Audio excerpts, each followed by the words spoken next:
Good morning. You've asked me to look at the cultural differences the fire service may face trying to recruit and select Asian people. You've asked me to also explain the cultural and gender issues surrounding the recruitment and selection process. I'm actually going to change the focus of the question in a subtle but extremely important way, and I'll explain why. Bear with me as I go into the philosophy behind this initiative, which is government-led. Okay, we start off just simply to point out the stages of the logic. We start off with a point where London, and indeed Britain, is made up of different races and cultures. All Londoners should have a say in how things are run and be a part of decision making. Equally, in an equal society, public services should reflect the ethnic makeup of the community. And for example, a service in Lambeth should have 36% of black and ethnic minority workers throughout its structure, because that's a reflection of the community in Lambeth. However, if this is not the case, then public services and institutions have to examine themselves for discriminatory practice and a culture of exclusion. If they aren't representative of the community, they've got to ask why. And then they have to change their practices and become more open and inclusive.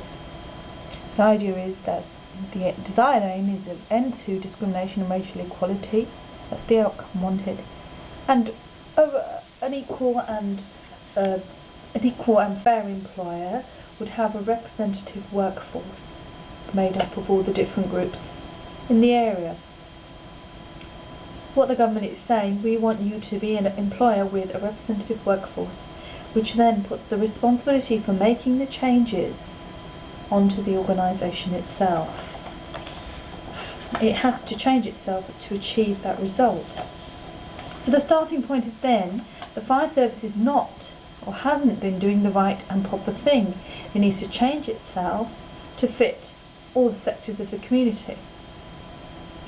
So this is really important, because the Asian people, if they join the fire service, will actually be doing them a favour. It's not the other way around. Fire service will not be doing Asian people a favour by recruiting them. As a part of multicultural Britain, it's a right to have a say in all aspects of public services. Now this is a really important point, because coming from that viewpoint will actually shape all your interactions with other cultures and with all applicants. And it basically refocuses the brief then, or I refocus the brief on two separate questions. Firstly, what is the organisation doing which excludes the Asian community? That's more difficult for me to answer as an outsider. I don't work here. Although I know there's various reports being undertaken which actually go into that. The second issue, or the point, is how can we include and welcome Asian people? And that's the one I'll look at in more detail. In order to begin to welcome and include Asian people, you need to have an idea and knowledge of the community you're trying to reach. Here's the breakdown of the Asian community in London. Let's break down borough and population. And here's one of the Pakistani and the Bangladeshis as well. Okay, the main groups of Asian people can be grouped into three categories.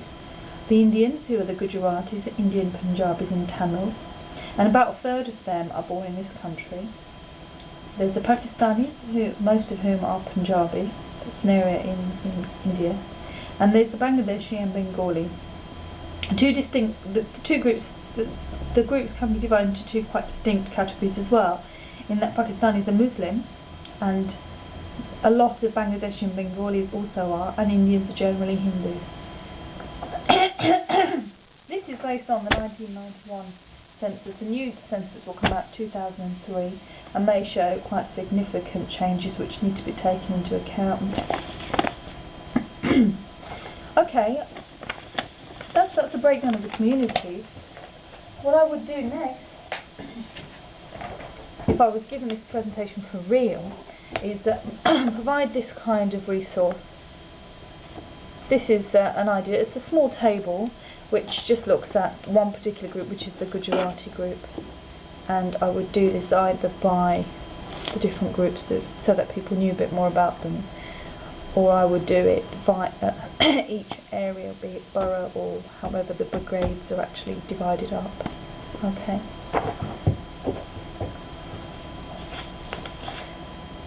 And however, leaving the specific groups aside and coming back to the general approach, the target group that you'd want to recruit as the Asian are quite likely to be between the ages of 18 and 40. I don't know if you have an age discrimination policy, or you might well do, which will affect